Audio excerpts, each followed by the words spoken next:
Good morning all of you. आज अपन start कर रहे हैं फिटर ट्रेड। ठीक है, बेसिक से देखेंगे, सारी चीज़ें देखेंगे, स्टार्टिंग से देखेंगे, है ना। तो जैसे कि आपको पता है कि फिटर ट्रेड में हम सबसे पहले जाने कि भाई हम जो ट्रेड पढ़ रहे हैं उसका बेसिक सिलेबस क्या है, कौन कौन से टॉपिक्स हमको कवर करने हैं। ठीक है, उसके बाद अपन एक एक टॉपिक को लेके चलेंगे और स्टेप बाय स्टेप थ्योरी के साथ साथ क्वेश्चंस और प्रैक्टिकल सारी चीज़ें देखने वाले हैं। तो आइए स्टार्ट करते हैं अपन। फिटर ट्रेड में जो आपको बेसिक सिलेबस मिलेगा उसमें सबसे फर्स्ट आपको ट्रेड की जानकारी, ये डीजल लिखा गया है, इस पे आपको क्या मिलेगा, ट्रेड की जानकारी। सबसे पहले क्या मिलेगी आपको, ट्रेड की जानकारी, कि भाई ट्रेड की जानकारी क्या है, ट्रेड्स में ट्रेड का स्कोप क्या है, हमारे ट्रेड का स्कोप क्या है। ठीक है, तो ट्रेड के स्कोप के बारे में हमें देखना है कि ट्रेड का स्कोप क्या है और उसकी मुख्य मुख्य जानकारी क्या है। ठीक है, मैं ओवर बता देता हूँ, ये कोई बड़ी बात नहीं है ना, सबके पास में है। दूसरा, हमें देखना है कि भाई जब हम ट्रेड में काम करते हैं या हमारी ट्रेड में जो काम होता है तो उस काम को करने के लिए क्या क्या सेफ्टी का यूज करना चाहिए। आगे पीछे होगा में भी, क्या क्या सेफ्टी का यूज करना चाहिए, कौन कौन सी सेफ्टी होनी चाहिए। अब सेफ्टी में भी हम देखेंगे कि भाई हमारे लिए भी सेफ्टी होना चाहिए। ठीक है, खुद के लिए भी सेफ्टी होना चाहिए, सामने मशीन की भी सेफ्टी होना चाहिए, और थर्ड पर्सन अगर कोई काम कर रहा है तो उसकी भी सेफ्टी होनी चाहिए। तो उन सब सेफ्टी के लिए क्या क्या नियमों का पालन करना चाहिए, किन किन बातों को ध्यान देना चाहिए। मान लीजिए गलती से कोई दुर्घटना हो गई तो उस समय हमको क्या करना है, किन फैक्ट्स को ध्यान रखना होता है, क्या कौन सी गलतियां नहीं करना है, वो सारी चीजें हमें देखना पड़ेगा। साथ ही साथ में हमको ये भी ध्यान रखना पड़ेगा कि इनकेस कभी ऐसा हो गया कि हम जिस जगह काम कर रहे हैं वहां गलती से आग लग गई तो उस समय हम क्या करें, उस समय हम क्या करें। तो वो सारी चीजें सीखेंगे कि अगर भैया बिजली में आग लग गई तो आप क्या करोगे। आपके मेटालिक मशीन में मान लीजिए आप हीट ट्रीटमेंट कर रहे हैं और उस समय मेटल में ही आग लग गई, या आप मान लीजिए कास्टिंग के समय कास्टिंग के पास में हैं और उस समय पर आग लग गई तो आप क्या करेंगे। मान लीजिए कोई कूड़ा कचरा पड़ा है, गलती से आपने ध्यान नहीं दिया या आपके ऑफिस वालों ने किसी ने ध्यान नहीं दिया, वो वहां जल गया तो उसके लिए आप क्या करोगे। ठीक है, या कोई मान लीजिए ऑयल वगैरह रखा हुआ है, गलती से पेट्रोल डीजल रखा था उस पर आग लग गई तो आप क्या करेंगे। ठीक है, तो उस पर भी हम चर्चा करेंगे कि सर हमें क्या करना है। एक्सीडेंट हो गया, सामने चोट आ गई है तो क्या करना पड़ेगा, गलती से पीछे चोट आ गई तो क्या करना पड़ेगा। ठीक है, बहुत ज़्यादा खून निकल रहा है तो क्या करना पड़ेगा, अब बहुत ज़्यादा बेहोश है, सांस नहीं ले पा रहा है तो क्या करना पड़ेगा। प्राइमरी ट्रीटमेंट वगैरह सारी चीज़ें अपन किसके अंतर्गत देखेंगे, सेफ्टी के अंतर्गत। तो हमने ये देख लिया कि हम जिस ट्रेड में हैं उस ट्रेड में कौन कौन सी सेफ्टी की जरूरत पड़ने वाली है। उसके बाद हम स्टार्ट करेंगे कि भाई ये तो हो गया, सेफ्टी वगैरह सारी चीज देख लिया हमने। अब हम बात करेंगे कि कैलकुलेशंस कैसे करें। मान लीजिए मुझे फिटर ट्रेड में कोई एक जॉब बनाना है, ये जॉब बनानी है, तो इस जॉब को बनाने के लिए क्या चाहिए होगा। सबसे पहले सर कितनी लंबाई का होगा, कितनी चौड़ाई का होगा, कितनी मोटाई का होगा, ये तो पता होना चाहिए। मतलब इसका मेजरमेंट आना चाहिए, हमें क्या आना चाहिए, मेजरमेंट आना चाहिए, मापन आना चाहिए। मेजरमेंट या मापन जब तक नहीं आएगा तब तक हम काम करने वाले नहीं है। इसको मैं ओवरव्यू बता दे रहा हूं इनको।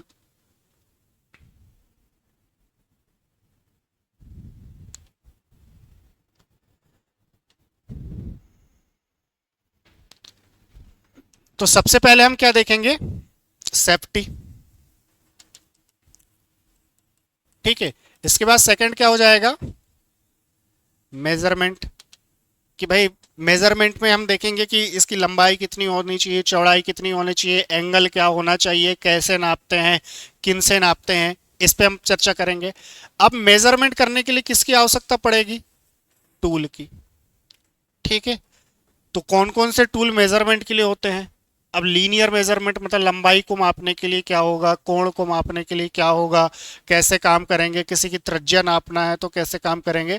तो ये सारे मेजरमेंट टूल देखेंगे हम। ठीक है, अब इस टूल के अंतर्गत और भी टूल्स देखने वाले हैं। क्या सर, अगर इस ऑब्जेक्ट को मुझे बनाना है, ये मान लीजिए इतनी बड़ी प्लेट बनाना है लेकिन बहुत बड़ी चादर है, उस चादर में से इतना बड़ा सीट काटना है या इस प्लेट को काटना है मुझे, तो क्या करना पड़ेगा मुझे। सबसे पहले इसकी लंबाई चौड़ाई को नापना पड़ेगा और नापने के बाद मार्किंग करनी पड़ेगी, तभी तो मैं ऑपरेशन में कटिंग करूंगा, है ना।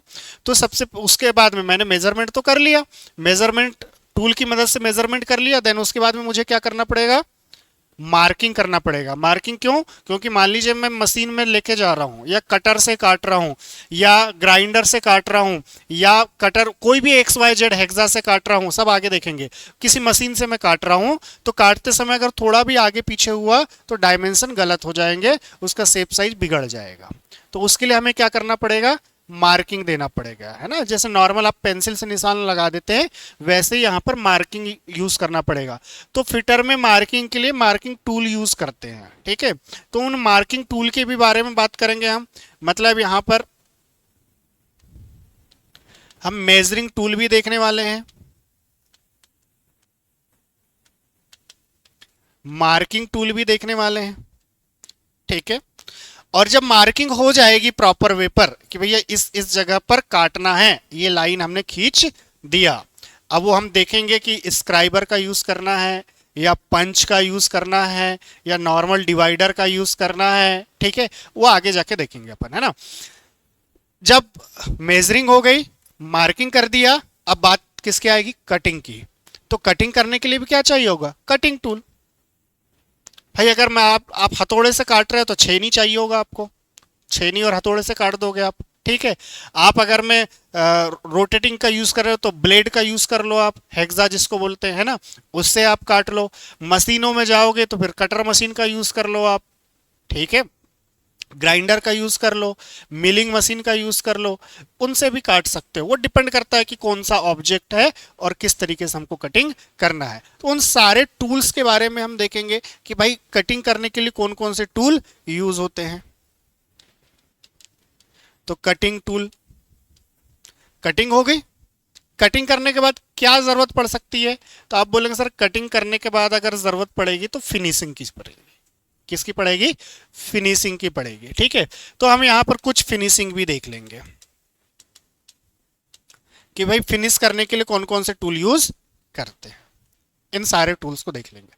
अच्छा, ये जो भी टूल्स होंगे, चाहे मार्किंग टूल हो या कटिंग टूल हो चाहे फिनिशिंग टूल हो, इसमें कुछ हाथ से चलेंगे कुछ मशीन से चलेंगे। जैसे मान लीजिए ड्रिल कर रहे हैं आप, तो ड्रिल बीट वाला, ठीक है, वो किससे चलेगा, मशीन से चलेगा। लेकिन छेनी हथौड़ा हाथ से चलेगा। तो कुछ टूल हाथ से भी चलने वाले होंगे तो कुछ टूल मशीन से भी चलने वाले होंगे, वो हम उस समय देखेंगे जब ये टॉपिक को पढ़ेंगे। क्लियर हो गया। तो सर हमने क्या किया, सेफ्टी देख लिया, हमने मेजरमेंट देख लिया, हमने टूल्स देख लिया, टूल से हमने काम करना चालू कर दिया। अब इसी के सपोर्टिंग में, ठीक है, अभी मेजरमेंट में अंदर बहुत सारे टॉपिक्स हैं, अपन चलेंगे। इसी के सपोर्टिंग में कुछ रिक्वायरमेंट पड़ती हैं, उनको हम साथ साथ में पढ़ते हैं। बोले सर कैसे, जैसे रिक्वायरमेंट में हमको पड़ गई कि एक छोटे छोटे टॉपिक्स में लेके चल रहा हूं कि यार हमने जो ऑब्जेक्ट बनाया है उसको हमने क्या करा, मेजर किया, काटा। अभी कटिंग ही बता रहा हूं, फिर कास्टिंग से भी हम कर सकते हैं, मतलब ढाल साचा ढाल के भी कर सकते हैं। तो अब हमने क्या किया यहाँ पर कि एग्जाम्पल के लिए मैं एक ही ऑप्शन ले रहा हूं कि मैंने कटिंग से कर दिया। तो कटिंग करते समय कुछ गर्म हुआ होगा, वो अब गर्म हुआ होगा तो क्या होगा, उसकी प्रॉपर्टीज बदल गई होंगी, प्रॉपर्टीज बदल गई होंगी। या जो हमने ब्लेड, मान लीजिए ये प्लेट लिया हुआ है, इसकी हमें कुछ प्रॉपर्टीज बदलनी है, कुछ प्रॉपर्टीज बदलनी है। उदाहरण के लिए मैंने आपको बोला कि मेरे पास में एक डिवाइडर है, ठीक है। तो डिवाइडर आपने देखा होगा, सिंपल सा ऐसे रॉड लगी रहेगी। अभी सिंपल समझते हैं, ये डिवाइडर है आपका, है ना। तो इस डिवाइडर को मुझे बनाना था, तो मैंने क्या करा, सस्ता सुंदर टिकाऊ माइल्ड स्टील लिया और माइल्ड स्टील का इसको बना दिया, ठीक है, पूरा माइल्ड स्टील का बन गया। लेकिन आपको पता है ये जो टिप है या ये जो पॉइंट है, ये जो पॉइंट है, ये पॉइंट तो पतला है, ये पॉइंट तो पतला है, और माइल्ड स्टील नरम होती है, माइल्ड स्टील नरम होती है। नरम मतलब इतनी भी नहीं कि कपास जैसे, लेकिन मेटल के कंपैरिजन में नरम होती है वो। तो ऐसी स्थिति में नोक तो दब जाएगी, अगर किसी के ऊपर चलाएंगे हम, घिसेंगे तो वो दब जाएगी, नोक टूट जाएगी, तो डायमेंशन गलत हो जाएंगे। तो क्या करना पड़ेगा हमको, तो सर हमको इस नोक को कठोर बनाना पड़ेगा, नरम से क्या बनाना पड़ेगा, कठोर बनाना पड़ेगा। भले ही पूरा मत बनाओ आप, लेकिन कम से कम इन नोक को क्या बनाओगे, कठोर। तो ये कठोर कैसे होगा, तो इसके लिए क्या करते हैं हम, ऊष्मा उपचार। क्या करते हैं, ऊष्मा उपचार। मीडियम क्या है आपका, हिंदी इंग्लिश, ठीक है, हिंदी इंग्लिश दोनों में कोई दिक्कत नहीं। तो यहां पर जो पॉइंट है उसको हमें क्या करना है, कठोरीकृत करना है, हार्ड बनाना है। तो हार्ड बनाने के लिए हम क्या करेंगे, हीट ट्रीटमेंट, ऊष्मा उपचार। ठीक है, एक छोटा सा एग्जांपल बताया। वैसे ही कोई बहुत ज्यादा कठोर है तो उसको नरम बनाने की भी आवश्यकता पड़ेगी, तो उसके लिए भी हम क्या करेंगे, ऊष्मा उपचार। मतलब हम अपने सिलेबस में किसको देखने वाले हैं, ऊष्मा उपचार को भी। ऊष्मा उपचार के बारे में भी हम पढ़ेंगे कि भाई ऊष्मा उपचार कैसे होगा, किस तरीके से करेंगे। ठीक है, हो सकता है आगे पीछे हो जाए टॉपिक, मैं आपको वो सारी चीजें बता रहा हूं जो मेन मेन आपको यहां पर पढ़ना है। क्लियर है। अब क्या जरूरत पड़ेगी और, तो सर कोई जरूरी थोड़ी ना कि काट के ही हम ऑब्जेक्ट को बनाए, कास्टिंग की मदद से भी तो बना सकते हैं। जैसे इसको हमने काटा नहीं है, इसको सांचे में ढाल दिया, बन गया। तो सांचे में ढाल के भी तो बना सकते हैं हम। तो सांचे में ढाल के धातु को पिघलाना पड़ेगा, और पिघला के उसको सांचे में डालोगे, बन जाएगा। ठीक है, मतलब अलग अलग प्रोसेस हो सकती हैं भाई, काट के भी बना सकते हो, उसको आप सांचे में ढाल के भी बना सकते हो। और कोई जरूरी नहीं है काटना, कोई जरूरी नहीं है उसको सांचे में डालना, गर्म करके पीट पीट के भी शेप साइज दे सकते हो, जैसे कुल्हाड़ी बनती है आपकी, देखा होगा आपने। ठीक है, जो चीजल वगैरह बनती हैं, छेनी कैसे बनाता है, लोहार पीट पीट के बनाता है ना, अरे बनाता है नहीं बनाता। ठीक है, तो ऐसी स्थिति में हम क्या पढ़ेंगे कि भाई कटिंग की कौन कौन सी प्रोसेस हैं, या मैन्युफैक्चरिंग की कुछ प्रोसेस होंगी, बनाने की अलग अलग प्रक्रियाएं होंगी। तो हम कास्टिंग के बारे में भी देखेंगे। ठीक है, फोर्जिंग के बारे में भी देखेंगे हल्का हल्का। अब कोई चादर को काटना है तो सीट मेटल के बारे में देखेंगे, सीट मेटल ऑपरेशन के बारे में देखेंगे। जो भी ऑपरेशन होंगे सीट मेटल के, वो सारे हम यहां पर देखने वाले हैं। कोई जरूरी नहीं है सर कि ऐसा भी बनाए, हम वेल्डिंग से भी तो बना सकते हैं जोड़ के, अरे वेल्डिंग से भी बना सकते हैं ना, तो हल्का सा वेल्डिंग के बारे में भी देखेंगे। ठीक है, अब यहां पर जब मैंने बताया आपको फिनिशिंग टूल में, तो इस फिनिशिंग टूल में हम किन किन को देखेंगे, तो सर आप ग्राइंडिंग मशीन को देख सकते हैं। ठीक है, ये सब इसी में आ जाएगा, इसलिए मैंने सिलेबस को छोटा सा कर दिया है ना, इन्हीं में बहुत सारी चीजें आ गई। इसी में आप होनिंग देख सकते हैं, इसी में आप लेपिंग देख सकते हैं, ये सब फिनिशिंग के ऑपरेशन है ना। यहाँ पर कटिंग टूल में आपका ड्रिल मशीन, चाहे तो इधर मशीनों में डाल दो, जैसे मशीनें पढ़ेंगे हम, तो कटिंग करने के लिए जो मशीन होंगी वो लेथ मशीन पढ़ेंगे, ड्रिलिंग मशीन पढ़ेंगे, बोरिंग मशीन पढ़ेंगे, रीमर के साथ रीमर मशीन पढ़ेंगे। ठीक है, इसके बाद में आपका सेपर मशीन पढ़ेंगे हल्का सा, प्लेनर मशीन पढ़ेंगे। तो इनके बारे में भी हम यहाँ पर थोड़ा थोड़ा इन मशीनों के बारे में भी हमें देखना है। ठीक है, क्लियर हो गया। तो जैसे जैसे जो जो रिक्वायरमेंट आते जाएगी, उसके आधार पर हम इस पूरे सिलेबस को कवर करेंगे। अच्छा, कुछ टॉपिक्स और भी हैं, ये तो हो गए सर जो जो बनाना है उसके आधार पर। इनके सपोर्टिंग टॉपिक्स भी होंगे, जैसे कि आप जब असेंबली करेंगे किसी पार्ट्स की, तो आपको नट बोल्ट की ज़रूरत पड़ेगी। तो भाई नट क्या होता है, बोल्ट क्या होता है, नट कितने प्रकार के होते हैं, बोल्ट कितने प्रकार के होते हैं। अब इसमें थ्रेड होंगी तो चूड़ियाँ कितने प्रकार की होंगी, थ्रेड्स का क्या काम है, थ्रेड कैसे काम करती हैं, इस पर भी चर्चा करेंगे। जब आप कटिंग करोगे तो कटिंग करते समय आपको क्या करना पड़ेगा, कुछ चीज़ों का ध्यान देना पड़ेगा कि भाई कुछ चीज़ों का मतलब एक्चुअल साइज क्या है, बाद में क्या बना है, इन चीज़ों को ध्यान में रखना पड़ेगा। मतलब इसके अंतर्गत आता है इंटरचेंजेबिलिटी, बोलते हैं इसको। इंटरचेंजेबिलिटी मतलब होता है कि आप मान लीजिए ये पेन बना रहे हैं, तो पेन बनाते समय जब आपने ढक्कन बनाया, नट बोल्ट बना रहे हैं एग्जाम्पल के लिए, तो नट और बोल्ट का एक साइज आपने ले लिया। क्या जरूरी है कि 1000 नट बोल्ट सेम साइज के बने? मान लो 10 mm डाया का बोल्ट बनाना है, तो कोई जरूरी नहीं है कि हर एक बोल्ट 10 mm डाया का हो।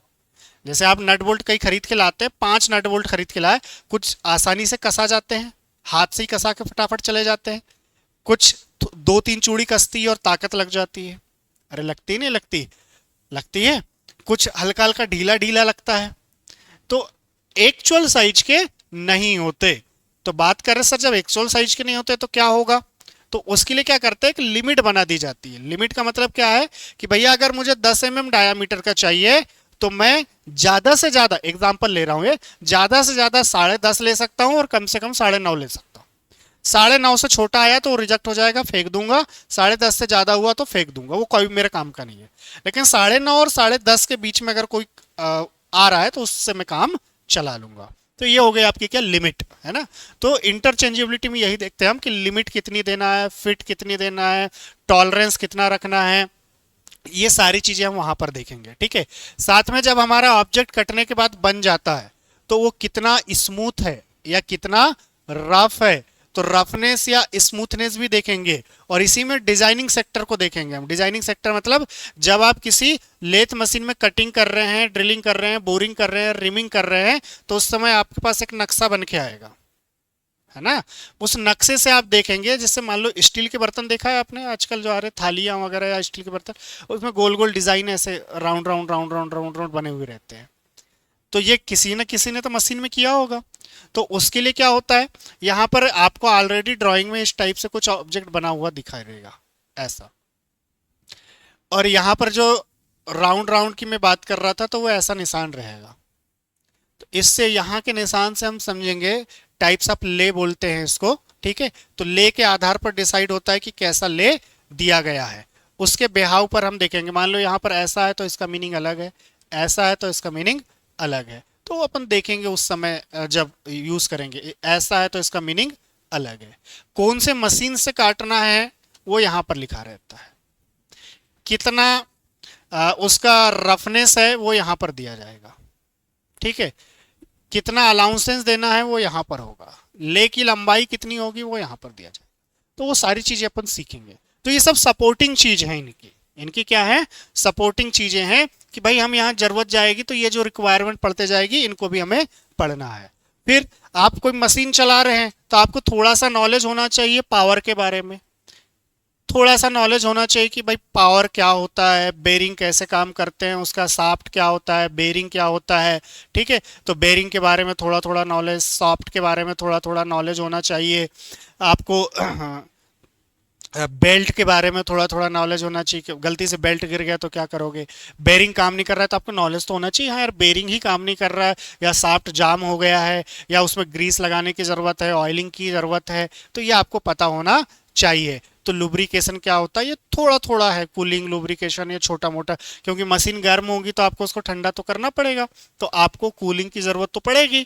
तो कूलिंग का थोड़ा बहुत नॉलेज है। ऐसा नहीं है कि सर वो डीजल वाले ही पढ़ते हैं, हमें भी पढ़ना है ना, कि मशीन काटते समय हमको कौन सा कूलिंग मीडियम का यूज़ करना है। क्या हमेशा पानी यूज़ करेंगे, जैसे आपने देखा होगा गांव में जब कटिंग चलती है लोहे की तो हल्का हल्का पानी डाल देते हैं, पानी डाल के काम चलाते हैं ना।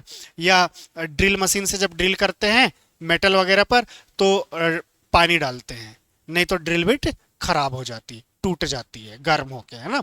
तो वैसे ही कुछ ना कुछ तो कूलिंग के लिए डालेंगे हम। तो क्या क्या चीजें डालते हैं और किस कटिंग में किसका उपयोग करते हैं, ये सारी चीजें देखेंगे। कि भाई ऑयल कब देखते हैं, पिग ऑयल का कब यूज करते हैं, डस्ट कब यूज करते हैं, नॉर्मल आपका वाटर कब यूज करते हैं, ये सारी चीजें हम आगे देखेंगे। तो रिक्वायरमेंट के आधार पर फिर समेटते चलेंगे और इस प्रकार से आपका पूरा सिलेबस 2 साल का डिजाइन हो जाएगा। ठीक है, क्लियर है इतना। तो अपन एक एक से स्टार्ट करते हैं, है ना। चलिए, तो मैं स्टार्ट करता हूं टॉपिक नंबर फर्स्ट, मेजरमेंट, मापन। ठीक है, सेफ्टी तो अपन बीच में देख लेंगे, वो बहुत बड़ा इशू नहीं, चलते फिरते हो जाएगा। तो मेजरमेंट या मापन ये क्यों कर रहा हूं, क्योंकि मेजरमेंट या मापन से कुछ चीजें आप पढ़ लेंगे, बेसिक कैलकुलेशंस जानने लगेंगे, तो आगे की जितने भी चीजें हैं वो जैसे प्रैक्टिकल वगैरह भी करेंगे तो आपको नॉलेज हो जाएगा कि हाँ यार इसको इसमें कन्वर्ट करते हैं तो कैसे होगा, ये डिवाइस कैसे काम करती है। इसलिए मैंने फर्स्ट टॉपिक आपके लिए ये रखा है। तो पहला, मेथड्स ऑफ मेजरमेंट, जो हम मापन करेंगे, अब इसको कुछ स्टैंडर्ड और अच्छे लेवल से पढ़ेंगे, है ना। तो हम जो मेजरमेंट करेंगे या मापन करेंगे तो उसकी कुछ ना कुछ विधियां होंगी। उन विधियों के बारे में हम देखें कि सर मापन की कौन कौन सी विधियां हो सकती हैं। तो मैंने बोला अगर मैं इस पेन को माप रहा हूं, ठीक है, तो पेन को मापने के लिए मैं क्या करूंगा, एक स्केल लाऊंगा और स्केल लगा दूंगा यहां पर।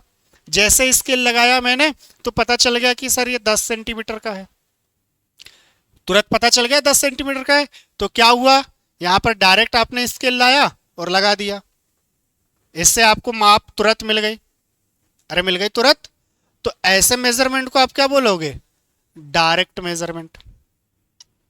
ठीक है, क्या बोलोगे, डायरेक्ट मेजरमेंट। आपने यहां पर पहला यही है प्रत्यक्ष माप, प्रत्यक्ष रूप से माप कर लिया। ठीक है, प्रत्यक्ष माप का मतलब क्या होता है कि सर जब भी किसी वस्तु की या किसी वस्तु का मापन करना हो तो मापक टूल लगाकर डायरेक्ट नाप लिया जाता है। ठीक है, मापक टूल लगाकर डायरेक्ट माप लिया जाता है। ऐसे माप को हम क्या कहते हैं, प्रत्यक्ष माप कहते हैं। जैसे मैंने अभी बताया स्केल, ठीक है, जैसे माइक्रोमीटर, वर्नियर, कैलिपर्स, ये भी सब स्केल ही है। एंगल नापने के लिए बेवल प्रोटेक्टर, चांदा, ठीक है, चांदे से भी आप जैसे रखोगे कोण नप जाएगा। तो ये सब क्या है सर, ये सब प्रत्यक्ष माप है। चलो ये अभी टूल छोड़ो, अभी तो हम बात कर रहे हैं कि इसको नापना है। तो पहला तरीका क्या था, स्केल लाया, लगा दिया, मेजरमेंट हो गया। अच्छा, दूसरा तरीका क्या है, एक बड़ा सा डिवाइडर लाया, वो यहां पर फैला दिया, बोले अच्छा इतना है, और इसको फिर इधर स्केल में जाके नाप लिए। समझ में आ रहा है। तो क्या ये डायरेक्ट मेजरमेंट हुआ, नहीं, यहां पर हमने क्या करा है, इनडायरेक्ट तरीके से मेजरमेंट किया है। क्या किया है, इनडायरेक्ट तरीके से मेजरमेंट किया है। तो वो मेजरमेंट क्या कहलाएगा, इनडायरेक्ट मेजरमेंट कहलाएगा। जैसे यहां पर मैंने डिवाइडर की बात किया था अभी, है ना, तो हमने नापना इसी को था, लेकिन हमने स्केल डायरेक्ट नहीं लगाया, स्केल अलग रखा हुआ है। हमने क्या लाया, एक ऐसी डिवाइस लाया जो इसके बराबर है, या एक लकड़ी तोड़ लिया, वो भी कर सकते हैं, देसी जुगाड़। ठीक है, बट आपको तो स्टैंडर्ड पढ़ना है ना, अब तो आप इंजीनियरिंग में एंट्री ले चुके हैं, तो आप क्या करेंगे, अब देसी जुगाड़ से काम नहीं चलेगा, आपका टूल्स से काम चलेगा। तो आपने एक टूल यूज कर लिया, अब आगे जाके पढ़ाऊंगा कौन कौन से टूल हैं। ठीक है, कैलिपर्स के क्या काम होते हैं, कैलिपर कौन कौन से होते हैं, डिवाइडर का क्या काम होता है, सब। लेकिन अभी सिंपल वे में समझो कि एक डिवाइडर लिया मैंने, यहां से इसको फैला दिया। ठीक है, जब फैला दिया, फैलाने के बाद में स्केल के पास लेके गया और मेजर कर लिया। तो ये डायरेक्ट मापन नहीं हुआ, ये क्या था, इनडायरेक्ट तरीका था। ठीक है, ये प्रत्यक्ष नहीं था, ये अप्रत्यक्ष टाइप का था। दो मेजरमेंट हो गए।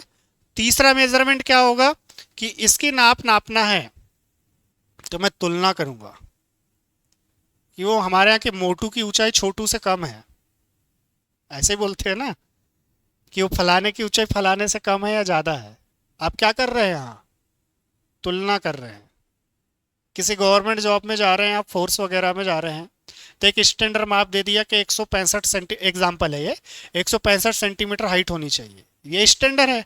अब उससे चेक किया जाएगा किस बच्चे का 165 से ज्यादा है, किसका 165 से कम है। तुलना का मतलब होता है कि एक स्टैंडर्ड माप होती है, उस माप से कंपैरिजन करते हैं हम, तुलना करते हैं।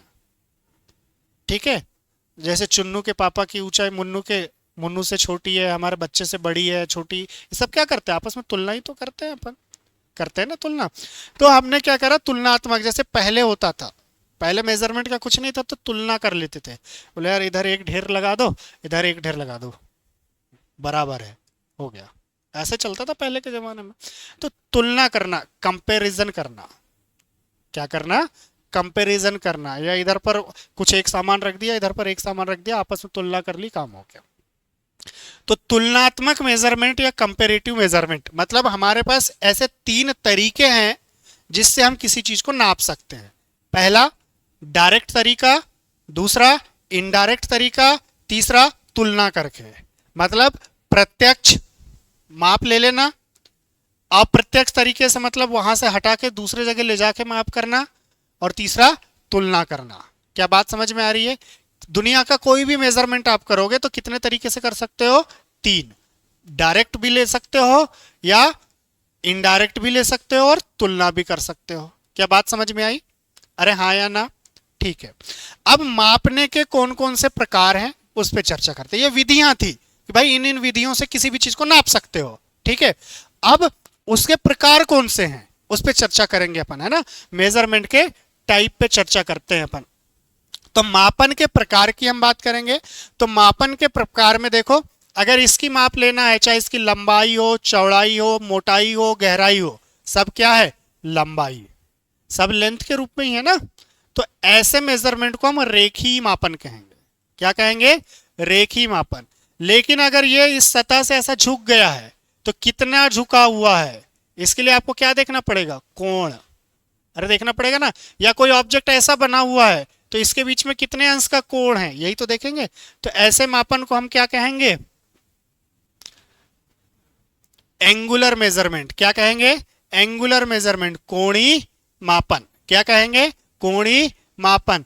अब इस बॉटल के आसपास का सरकमफेरेंस हमको नापना है, तो ये तो रेडियल हुआ, ऊपर ऊपर ऊपर ऊपर नापना हुआ ना। या कोई भी ऑब्जेक्ट का सरकमफेरेंस नापना है तो वो क्या कहलाएगा, रेडियल। क्या कहलाएगा, रेडियल मेजरमेंट कहलाएगा। जैसे देखो plug gauge, radial gauge, ring gauge, ये सब रेडियल माप मापते हैं। वैसे चेक करने के लिए होते हैं गेज, लेकिन अभी हमने यहाँ पर देख लिया कि भाई रेडियल माप को या तो चेक करेगा, चेक करना मतलब एक प्रकार से माप के ही तो बता रहा है वो, तो रेडियल तरीके के मापेगा। और तीसरा क्या होगा, तीसरा बताता है कि यार कोई सतह खुरदरी है या चिकनी है, ये भी तो चेक करना पड़ेगा ना आपको कि सतह खुरदरी है या चिकनी है। समतलता की माप, क्या देखना पड़ेगा, समतलता की माप। तो हमें समतलता की माप भी देखनी है। जैसे कि ये है, बनने के बाद आपको बताना है कि रियल में ये चिकना है या खुरदरा है।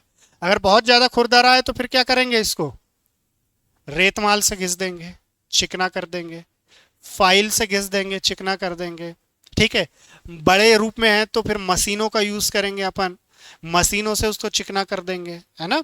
तो डिपेंड करता है, पहले चेक करना पड़ेगा कि रियल में वो कैसा है। तो समतलता की भी माप देखने हैं हमें, हमको रेखीय मापन भी देखना है, हमको कोणीय मापन भी देखना है, हमको बोलो रेडियल मापन भी देखना है, ठीक है। और हमको समतलता की माप भी देखनी है। अब इसमें जो मैंने डिवाइसेस के नाम लिखा हुआ है वो याद रख लेना, क्योंकि एग्जाम में यहां से पूछा जाता है डायरेक्ट क्वेश्चन, ठीक है। जैसे रेखीय मापन के लिए क्या है भैया, रूल या स्केल, माइक्रोमीटर, ठीक है, ये वर्नियर कैलिपर, ठीक है। और क्या हो सकता है रेखीय मेजरमेंट के लिए, और क्या हो सकता है,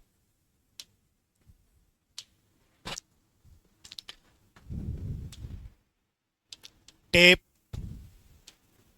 लंबे वाले टेप, ठीक है, उसका भी मेजरमेंट कर सकते हैं आप।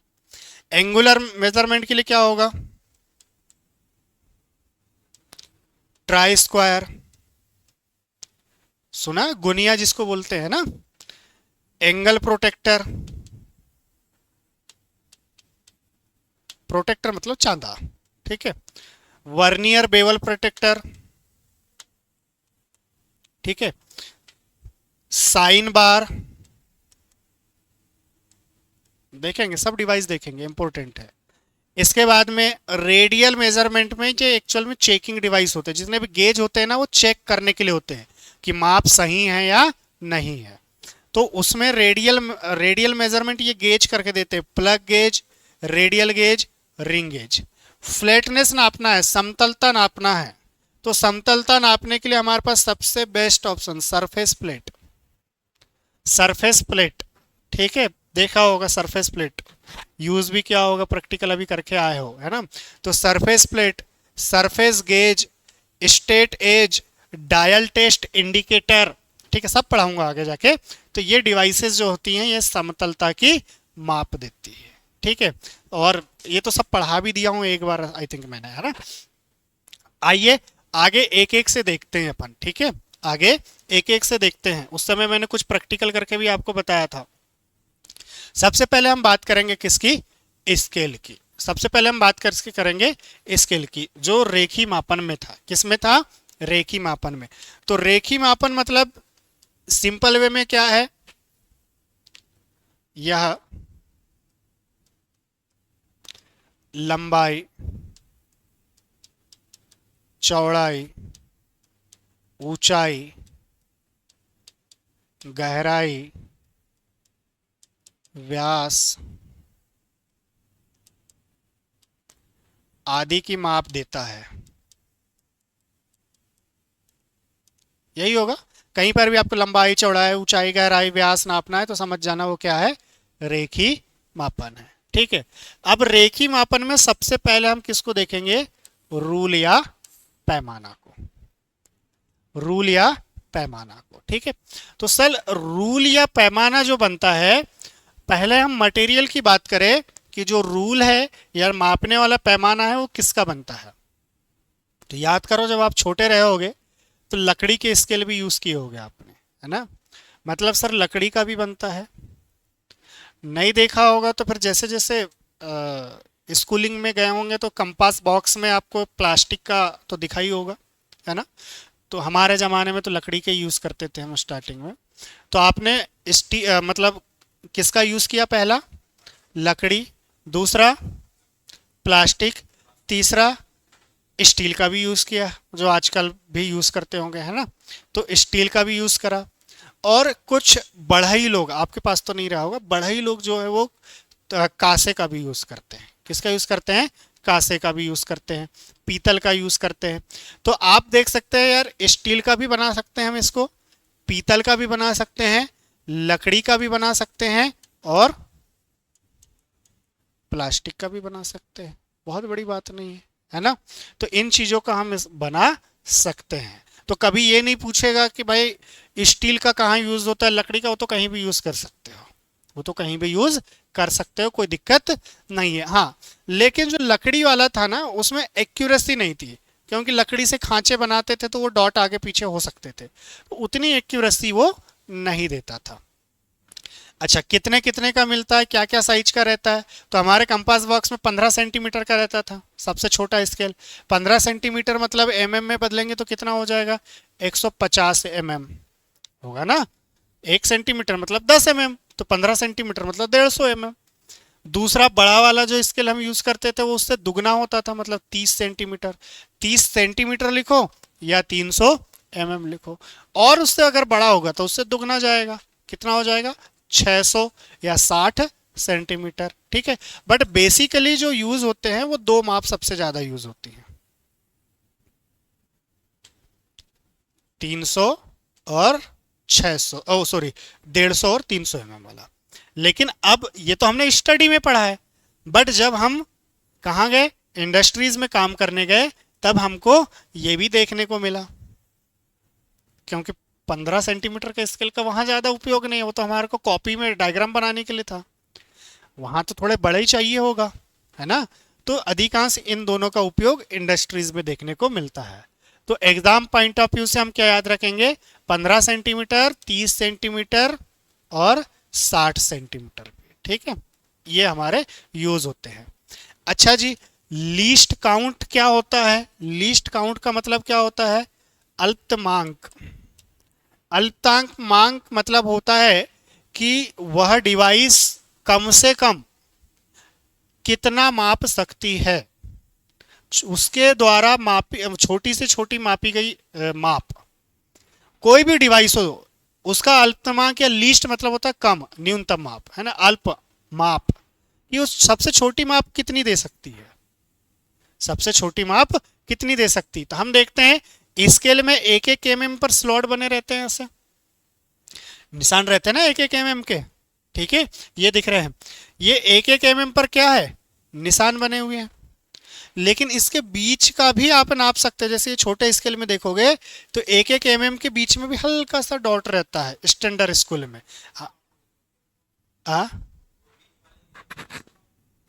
हाँ, बीच वाला गैप जो रहता है उसी को लीस्ट काउंट कहते हैं। लेकिन ये जो गैप है ये आपका अभी एक एक एमएम का गैप है। स्टैंडर्ड स्केल में क्या होता है, जैसे ये 1 एमएम की दो धारी रहती है, उसके बीच में हल्की सी पतली लाइन रहती है, हल्की सी बिल्कुल छोटी सी लाइन रहती है। मतलब 1 एमएम को ये कितने पार्ट में बांट देती है, 2 पार्ट में। तो सबसे छोटा हिस्सा कितना हो गया, आधा mm। कितना हो गया, आधा mm। मतलब इसका लीस्ट काउंट कितना होता है सर, आधा mm, 0.5 मिलीमीटर होता है। या उसी को इंच में बदल देंगे तो 1/64 इंच होगा। कितना होगा, 1/64 इंच होगा। क्लियर हो गया इतना। सर क्या क्या चीजें याद रखा कि रूल का मटेरियल देख लिया हमने, ठीक है, साइज देख लिया हमने, और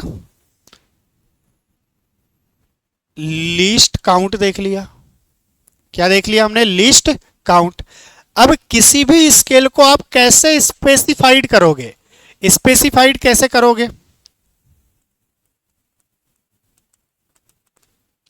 किसी भी स्केल को कैसे स्पेसिफाइड करोगे, कैसे स्पेसिफाइड करोगे बताइए। स्केल का स्पेसिफिकेशन या स्पेसिफाइड, जैसे आपको स्पेसिफाइड करना है तो मेरे पास में ऑप्शन है कि वजन या कलर, कि वो काला है, वो गोरा है, वो इतना काला है, वो इतना गोरा है।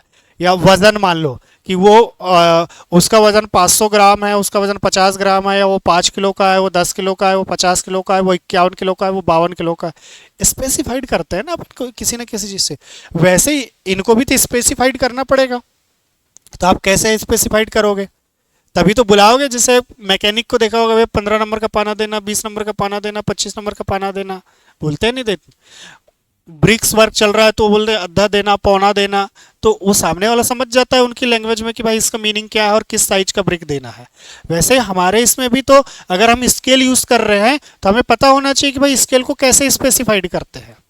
तो सिंपल सी बात है, अभी हमने स्केल देखा क्या, 15 सेंटीमीटर, ऐसे ही तो बोला, 30 सेंटीमीटर वाला, 60 सेंटीमीटर वाला। तो ये 15 सेंटीमीटर क्या था, 15 सेंटीमीटर था यहां से लेके यहां तक की लंबाई। अरे यही तो थी। और ये क्या है, इसको बोलते हैं ब्लेड। पत्ती है ना, एक सिंपल सी पत्ती तो है ये। तो ब्लेड, तो ब्लेड की जितनी लंबाई होगी उसी से तो स्केल का स्पेसिफाई करोगे कि छोटा वाला है, बड़ा वाला है। ठीक है, आप बोलोगे 15 सेंटीमीटर वाला देना, 30 सेंटीमीटर वाला देना, मतलब आप स्केल मंगा रहे हैं 15 सेंटीमीटर वाला। तो वो 15 सेंटीमीटर क्या है, उसकी लंबाई है ना ब्लेड की। तो कैसे स्पेसिफाइड करेंगे, ब्लेड की लंबाई द्वारा स्पेसिफाइड करेंगे। कैसे स्पेसिफाइड करेंगे हम, ब्लेड की लंबाई द्वारा स्पेसिफाइड करेंगे। जैसे आपने टेप लेके गया तो बोले यार टेप देना, तो दुकान वाला बोले कि कितने मीटर वाला चाहिए बताओ, तो उन्होंने कहा यार छोटा वाला दे दे, 5 मीटर वाला। तो अब ये 5 मीटर क्या है, वो जो अंदर राउंड राउंड जो ब्लेड है उसी की तो लंबाई है। फैलाओगे तो कितना जाएगा, 5 मीटर ही जाएगा ना। तो उसी से तो स्पेसिफाइड किया ना, 5 मीटर वाला दे दो करके, 100 मीटर वाला दे दो, 50 मीटर वाला दे दो। तो ये सब क्या है, ब्लेड की लंबाई है। तो स्केल को किससे स्पेसिफाइड करते हैं, ब्लेड की लंबाई से। क्या इतनी बात समझ में आ गई।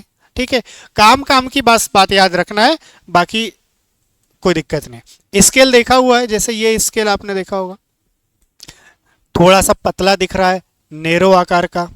ये स्केल देख रहे होगे अभी पीतल की, जिसकी हमने बात की। ठीक है, ये स्टील की बात की है ना, लकड़ी वाला अभी मैंने डाला नहीं यहाँ पर। तो अलग अलग। अच्छा, उसके साथ साथ हमको क्या याद रखना है, देखो इसकी चौड़ाई अलग है, इसकी चौड़ाई अलग है। तो ये भी माइंड में रहना चाहिए, कौन चौड़ा होता है कौन चौड़ा नहीं होता। तो जब हम टाइप्स ऑफ स्केल पढ़ेंगे उस समय देखेंगे कौन चौड़ा होता है और कौन सकरा होता है। तो अब हम आगे देखते हैं types of scale. Types of scale में सबसे पहले हम देखेंगे शॉर्ट स्केल। क्या देखेंगे, शॉर्ट स्केल। अच्छा सर, शॉर्ट स्केल नाम से ही समझ में आ रहा है, शॉर्ट है मतलब, शॉर्ट से आपके माइंड में क्या बैठ रहा है बताओ, छोटा है। देखा है आपने शॉर्ट स्केल,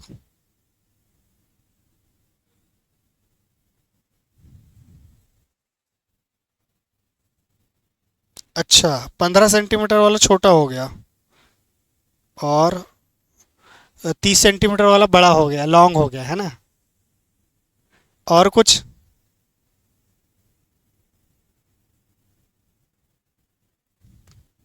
इसके अलावा कुछ और,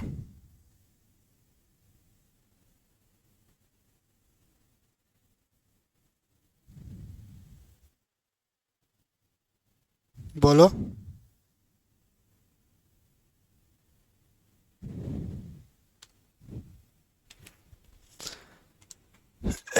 चलिए, शॉर्ट रूल है, बट ये स्केलों का सेट होता है।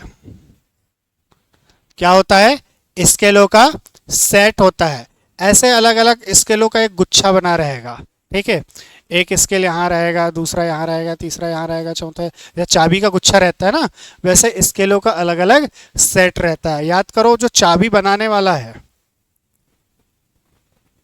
देखे हो चाबी बनाने वाले को, उसके पास में ऐसे बिल्कुल छोटी छोटी पत्तियां रहती हैं। उसी से तो गहराई देखता है खांचे की कितना गहरा है, उसी के आधार पर फिर घिसता है। डुप्लीकेट चाबी बनाते हैं तो ऐसे तो बनाता है। अरे बनाता है, नहीं बनाता?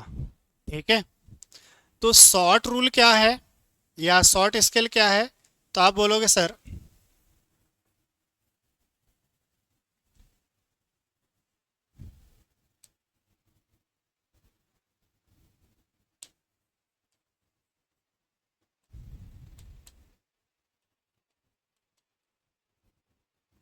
या छोटे छोटे रूल का सेट होता है असल।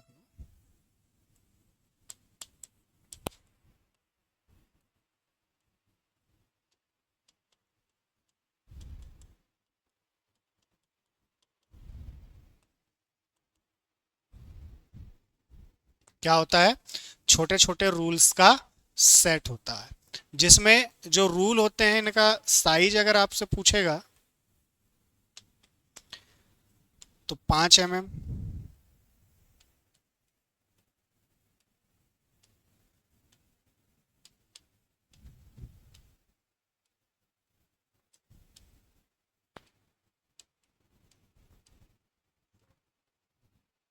छोटे छोटे रूल का एक गुच्छा होता है ना? चाबी बनाने वाले के पास देखा होगा आपने। ठीक है, तो इसमें होता है, मतलब कौन सी पद्धति में होगा?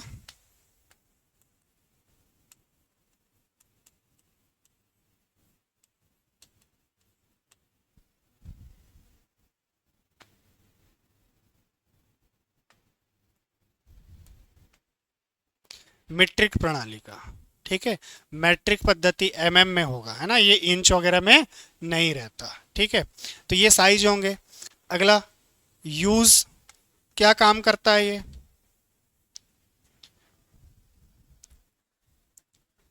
खांचों की गहराई नापने में। Very good.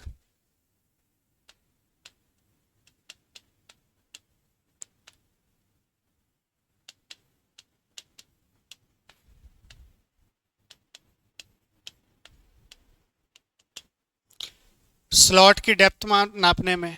अभी चाबी वाला एग्जांपल बताया था ना मैंने, तो क्या करेगा ये? खांचों की गहराई नापेगा। अरे नापेगा, नहीं नापेगा? ठीक, या कोई अधिक गहराई की माप है तो उसमें छोटे छोटे स्केल आराम से जा सकते हैं, तो गहराई की माप देता है।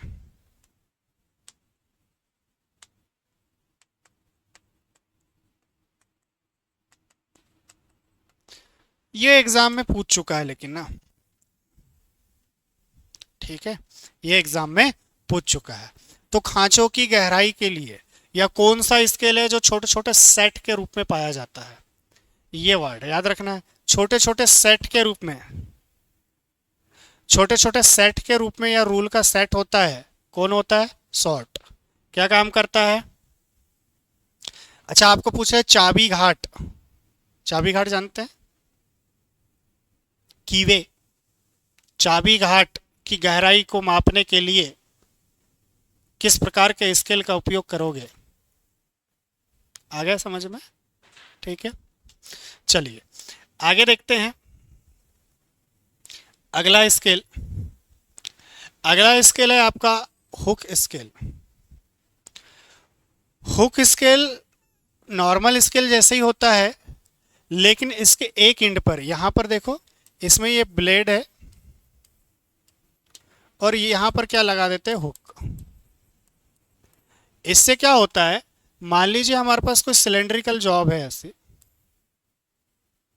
और इसके अंदर गहराई को नापना है, तो स्केल हो सकता है गिर जाए, या पाइप वगैरह की गहराई को नापना है तो स्केल तो गिर जाएगा, लेकिन ये वाला हुक वाला क्या होगा? यहाँ पर ऐसा फंस जाएगा। अरे फंस जाएगा ना, ये हुक यहाँ फंस जाएगा।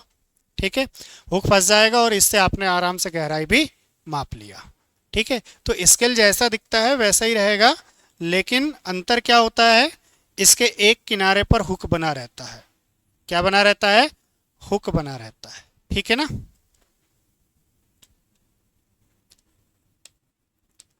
तो इसके एक किनारे पर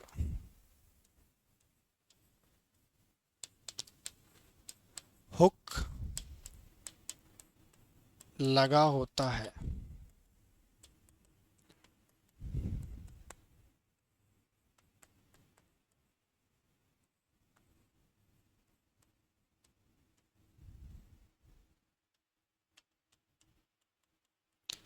आंतरिक माप के लिए। ठीक है, और मेन जो यूज है ना, मैं येलो कलर से लिख रहा हूं, जो एग्जाम में पूछा जाता है जब हम आगे जाके कैलीपर पढ़ेंगे। ठीक है, क्या पढ़ेंगे, कैलीपर। तो कैलीपर के टाइप्स हैं, external caliper, internal caliper, jenny caliper पढ़ेंगे।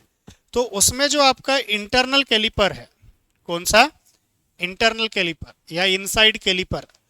इनसाइड कैलीपर जब आप लगा देते हैं, ठीक है, इनसाइड कैलीपर जब आप लगा देते हैं, इनसाइड कैलीपर अंदर की माप नापता है। तो इनसाइड कैलीपर आपने लगा दिया, लेकिन उसका मेजरमेंट करने के लिए जिस स्केल का उपयोग करते हैं वो कौन सा स्केल है, हुक स्केल। ठीक है, तो ये याद रखना है। दूसरा यूज में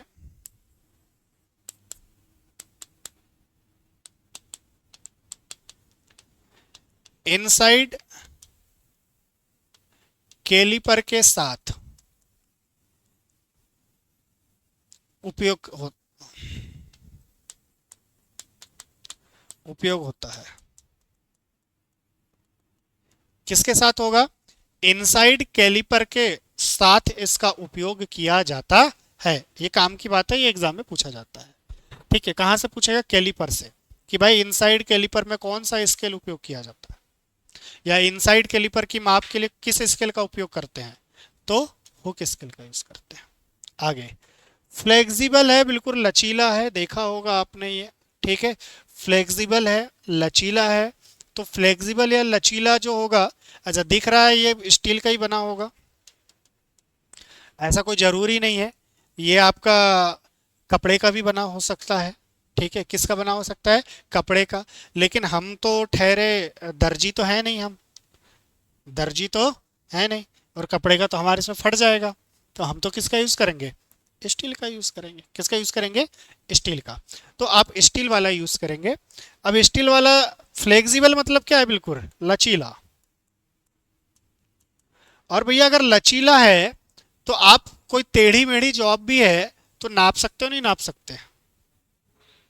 हाँ, कोई गोल जॉब है तो उसकी सरकमफेरेंस को नापना है तो नाप सकते हो, नहीं नाप सकते। अरे नाप सकते हो ना। कोई उथली सतह है, कोई अवतल टाइप की सतह है तो उसको नाप सकते हैं हम। अरे हाँ ना, कुछ तो बोलो, नाप सकते हैं ना। तो सर ये भी नॉर्मल स्केल जैसे ही होगा, लेकिन ये कैसा रहेगा, लचीला रहेगा। कैसा रहेगा, लचीला रहेगा। जैसे उसके नाम में ही लिखा हुआ है कि ये कैसा होता है, लचीला होता है। ठीक है, लचकदार होता है। और जब लचकदार होगा तो जैसा मोड़ना चाहोगे वैसा बेचारा मुड़ जाएगा। तो यूज बस ध्यान रख लो, काम पूरा बन जाएगा। ठीक है, तो यूज में हम क्या लिखेंगे, टेढ़ी मेढ़ी जॉब,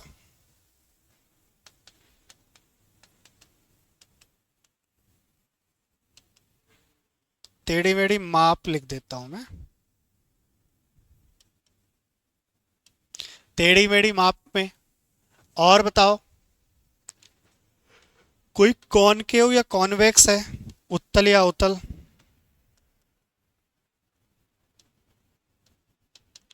उत्तल, अवतल,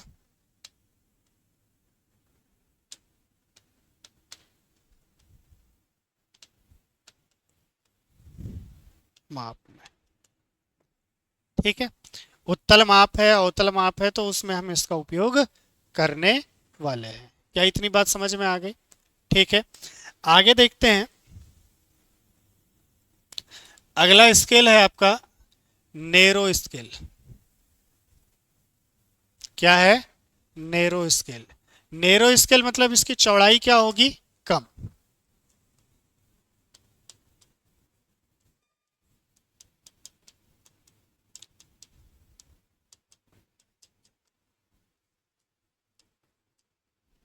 इसकी चौड़ाई क्या होती है? कम होती है, सकरा होता है। अब सकरा होगा तो क्या होगा सर? बोलो।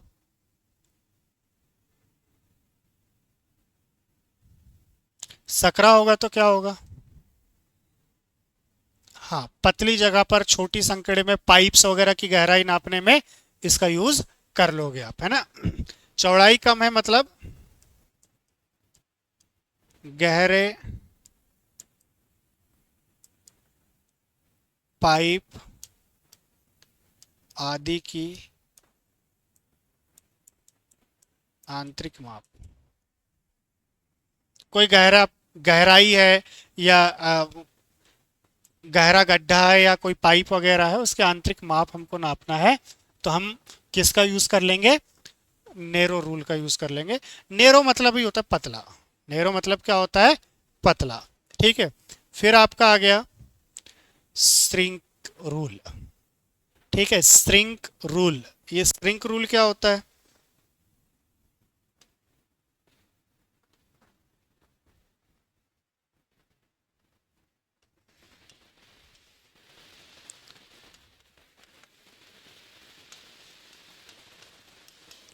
श्रिंक रूल क्या होता है?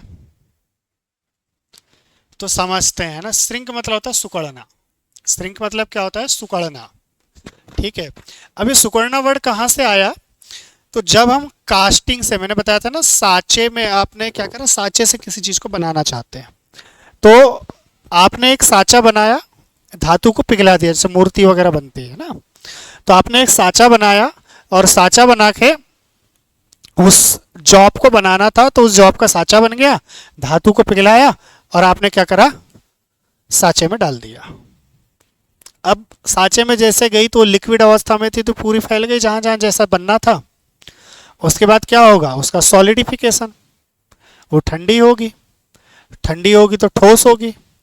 तो होता क्या है, द्रव अवस्था में उसका आयतन ज़्यादा रहता है, तो हमने तो उसको द्रव अवस्था में ही रखे थे, तो ज़्यादा आयतन के कारण पूरी फैल गई। लेकिन जब वो ठोस होगी तो हल्की सी सिकुड़ेगी। ठोस होगी तो क्या होगी? हल्की सी सिकुड़ेगी। हो सकता है उसके अंदर हवा रही हो, गैसेस रही होंगी, तो सॉलिडिफिकेशन के समय वो गैसेस भी, गरम गरम गैसेस जो है वो बाहर चले जाएंगे, तभी तो ठंडा होगा। तो उस समय उसका साइज थोड़ा सा क्या होता है? कम हो जाएगा। अरे होगा या नहीं होगा? मिठाई भी बनाते हो आप, वो तो लिक्विड नहीं है फिर भी बता रहा हूँ, मिठाई भी बनाते हो आप, तो आपने जिस शेप में रखे हैं, सूखने के बाद हल्का सा ढीला हो जाता है, वो जॉइंट आसपास का छोड़ देता है। छोड़ देता है, नहीं छोड़ देता? अगर कास्टिंग नहीं भी कर पाए होगे, तो आपने दूसरी चीज घर पे बचपन में गीली मिट्टी से कुछ खिलौने बनाने की कोशिश किए होगे, एक्चुअल साइज से क्या होता है? थोड़े से कम हो जाते हैं। तो अब आपको क्या था, मान लीजिए एग्जाम्पल के लिए ये बनाना था,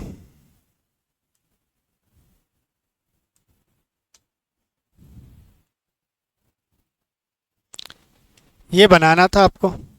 ठीक है। अब इसकी मान लेते हैं कि यहां से यहां तक जो लेंथ है,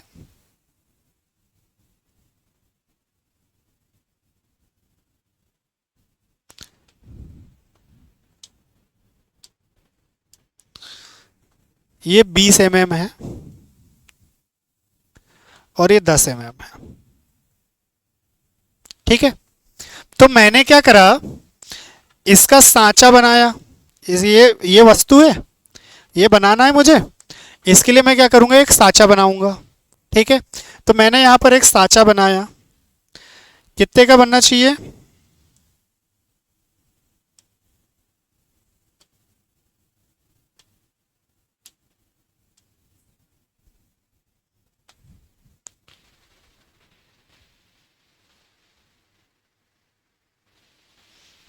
ये सांचा बन गया।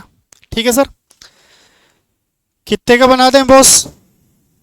20। हाँ।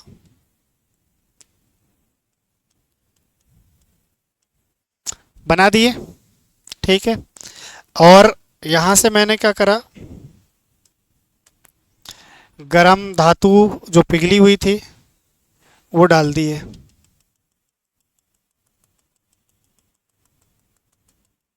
डाल दिए। अब ये क्या होगा, समझ जाना, डाल दिया मैंने, है ना। अब इसके बाद क्या होगा भाई साहब, ये ठोस बनेगा। ये इसके बाद क्या बनेगा, सूख सूख जाएगा।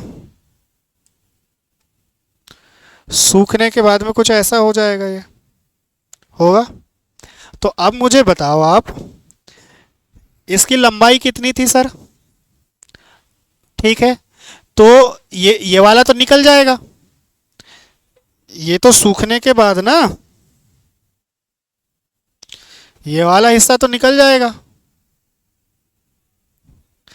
क्योंकि ये तो साचा था ना, तो साचा तो निकाल दिया आपने। साचे के अंदर अंदर का जो था वो 20 तो था, लेकिन भाई सूखने के बाद क्या होगा, वो कम हो गया। तो पता चला वो हमको सूखने के बाद कितना मिला, 18 mm। ये 9 mm मिला। तो क्या एक्चुअल साइज बना, नहीं बना। ये हो गया ऑब्जेक्ट गलत, इसको फेंक दिया गया।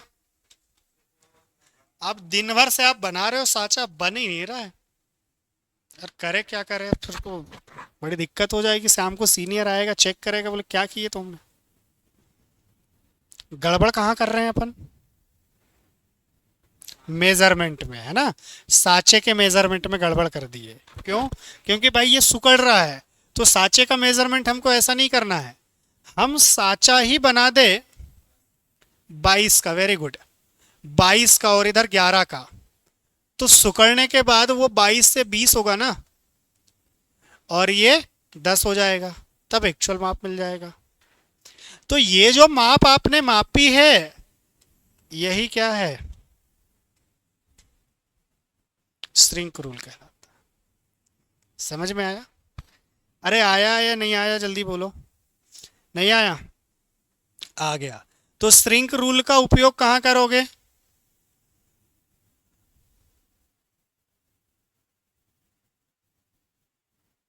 बोलो।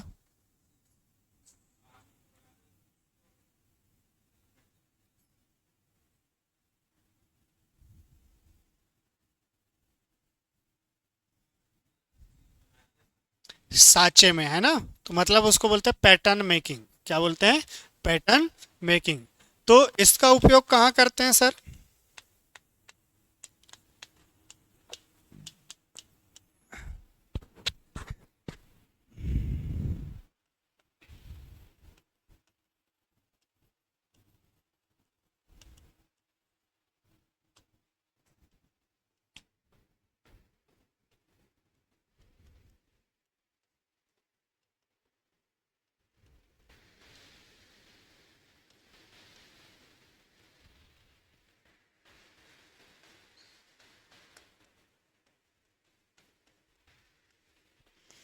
जो ढलाई के लिए साचे होंगे उसको बनाने में करते हैं, उसी को पैटर्न मेकिंग कहते हैं ना।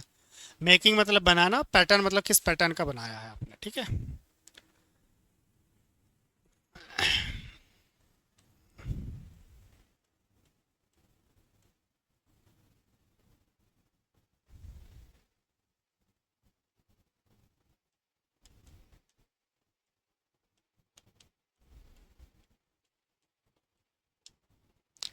इसमें मार्किंग मार्किंग करते समय क्या करोगे आप, साइज आपका चाहिए था 20, लिया कितना आपने, तो वास्तविक में आपसे कम लिया या ज़्यादा,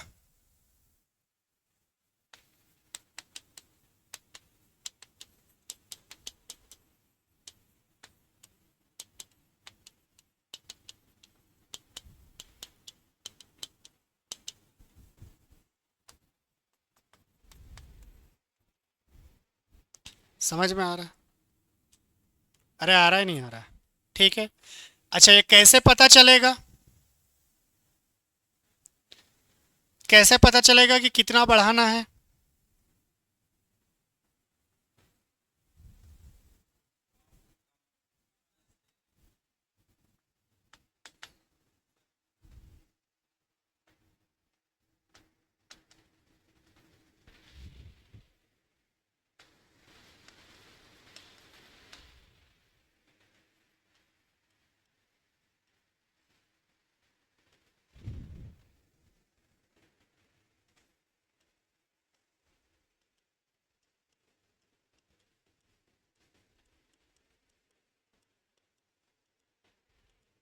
पदार्थ पर निर्भर करती है कि स्टील है तो उसकी सिकुड़न दर अलग होगी, कास्ट आयरन है तो उसकी सिकुड़ने की दर अलग होगी।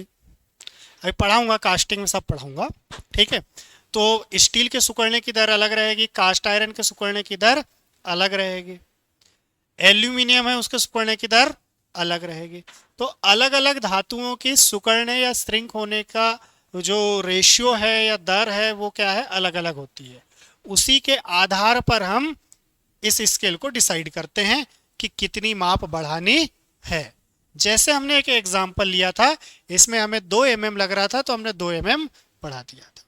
वैसे ही अलग अलग धातु अलग अलग अपने सिकुड़न दर रखती हैं या श्रिंक रेशियो रखती हैं, उसी के बिहाव पर हम इस स्केल का यूज करेंगे, ठीक है। तो सर श्रिंक स्केल का उपयोग पैटर्न मेकिंग, कास्टिंग वगैरह में साचा वगैरह बनाने के लिए करते हैं। क्या बात समझ में आ गई? अरे हाँ ना, कुछ तो बताओ, ठीक है। चलो, ढांचे में बनाने के लिए नहीं, ढांचा बनाने के लिए करते हैं, क्योंकि ढांचे का जो साइज रहेगा ना, जो साचा बनाओगे आप, साचे का जो साइज बनाओगे उसमें स्केल यूज करोगे, तो वो श्रिंकेज स्केल होगा। जो वास्तविक माप से क्या होगा, ज्यादा होगा। अरे ये एग्जाम्पल तो बताया अभी, वास्तविक माप से क्या होगा, ज्यादा होगा। क्या बात समझ में आ रही है? अरे आई या नहीं आई? हाँ सर आ गई, कोई दिक्कत नहीं, आगे बढ़े, ठीक है। तो ये रूल कौन सा था आपका, श्रिंकेज रूल। कौन सा रूल था ये, श्रिंकेज रूल, ठीक है। तो इसके अलावा और कौन कौन से रूल होते हैं सर, इसके अलावा और कौन कौन से रूल होते हैं?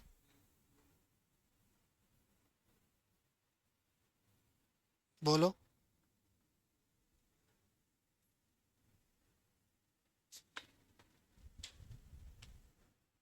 चलो कुछ रूल और देखते हैं ना। इसके अलावा आएगा स्टील रूल।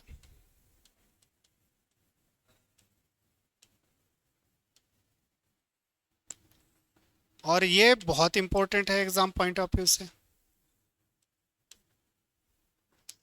सबसे पहले तो इसका मटेरियल पूछेगा,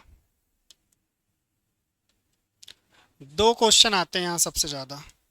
एक मटेरियल, ये बना होता है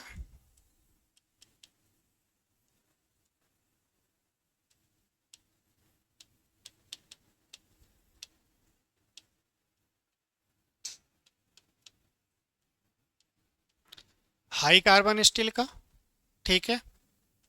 कास्ट स्टील नहीं, कास्ट स्टील किसको बोलते हैं पता है, जो कास्टिंग की मेथड द्वारा बनता है ना, उसको कास्ट स्टील कहते हैं।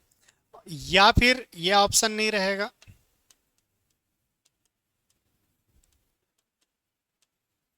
Spring steel.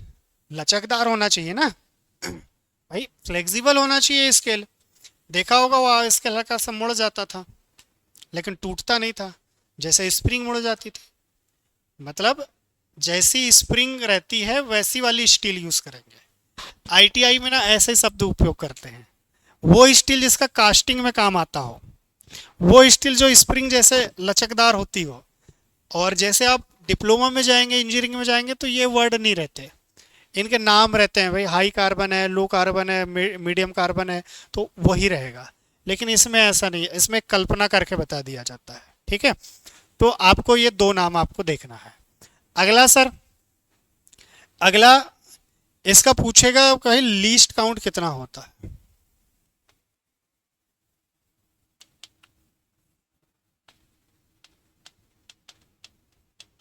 तो जो अपन ने स्टार्टिंग में देखे थे वही लीस्ट काउंट है इसका, 0.5 mm। इसी को 1/2 mm बोल देते हैं,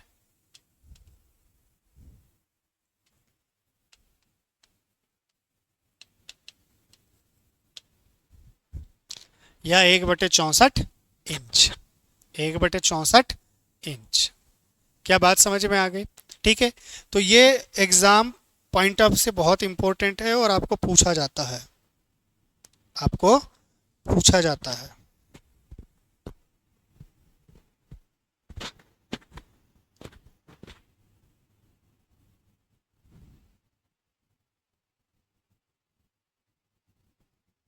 हो गया। अगला देखते हैं, ये सब दे दूंगा, पीडीएफ दे दूंगा, चिंता मत करो।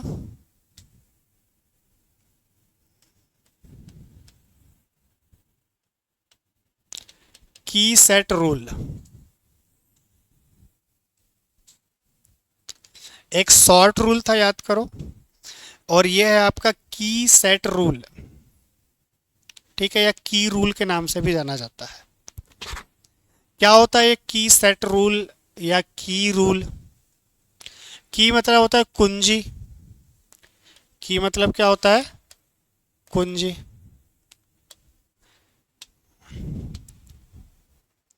कुछ तुक्का लगाओ। चलो सर, ये दो रूल का मतलब एक कॉम्बिनेशन होता है, या दो रूल से मिलके बना होता है। कितने रूल से मिलके बना होता है? दो रूल से।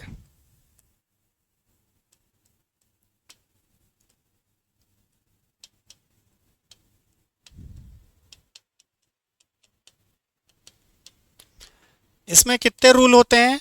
दो रूल होते हैं, ठीक है। ये जो दो रूल हैं, इसमें एक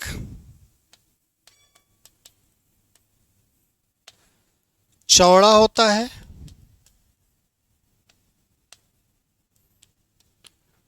और दूसरा सकरा होता है।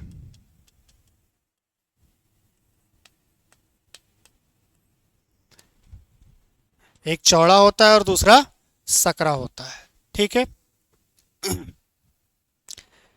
इसके किनारे हल्के से तिरछे होते हैं। इसके किनारे क्या होते हैं? हल्के से तिरछे होते हैं।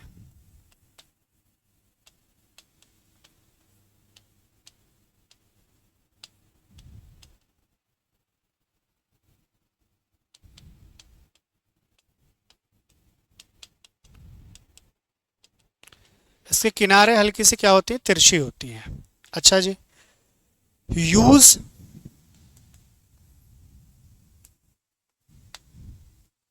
यूज कीवे की मार्किंग के लिए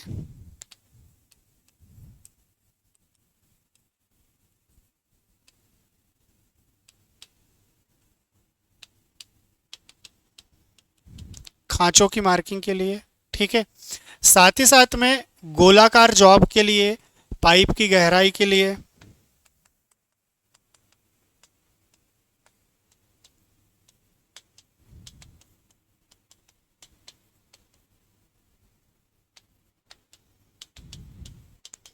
अरे यही था ना जो नेरो वाला था, सकरा वाला, वो यही तो देता था, पाइप की गहराई वगैरह नाप के।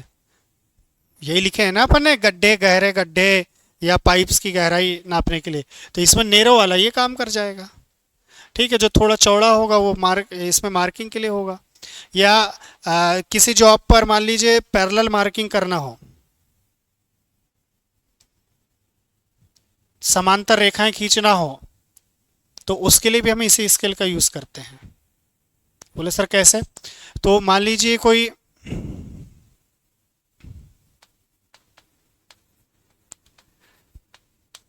पाइप की बाहरी सतह पर समांतर रेखाएं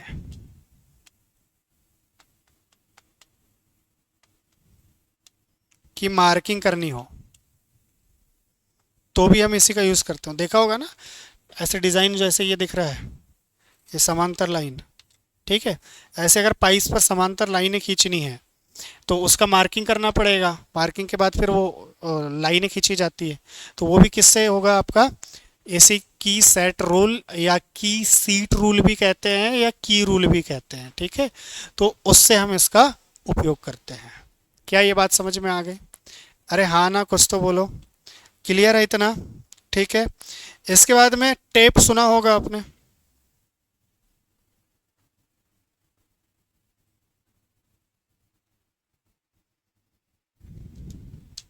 टेप नहीं सुना?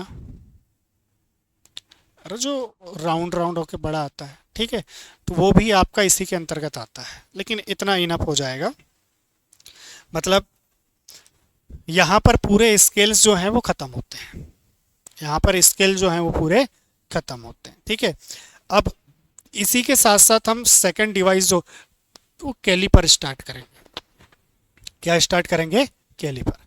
हाँ, कैलीपर भले ही अब यहाँ पर जो है रूल जो है वो कौन सा था आपका? डायरेक्ट मेजरमेंट में था। कैलीपर जो है वो इनडायरेक्ट मेजरमेंट में, ठीक है ना, किस में है? इनडायरेक्ट मेजरमेंट में है। बट ये दोनों साथ में हमको पढ़ना है। बोले सर डायरेक्ट मेजरमेंट में तो फिर वो वर्नियर कैलिपर्स भी है, स्क्रू गेज भी, हाँ है, लेकिन वो स्पेशल है, उनका एक अलग से टॉपिक है, एक क्लास पूरी उनकी लगेगी। सबसे पहले हम इसको पढ़ लें कैलिपर्स को, उसके बाद फिर हम आगे देखेंगे। ठीक, कोई डाउट बोलो।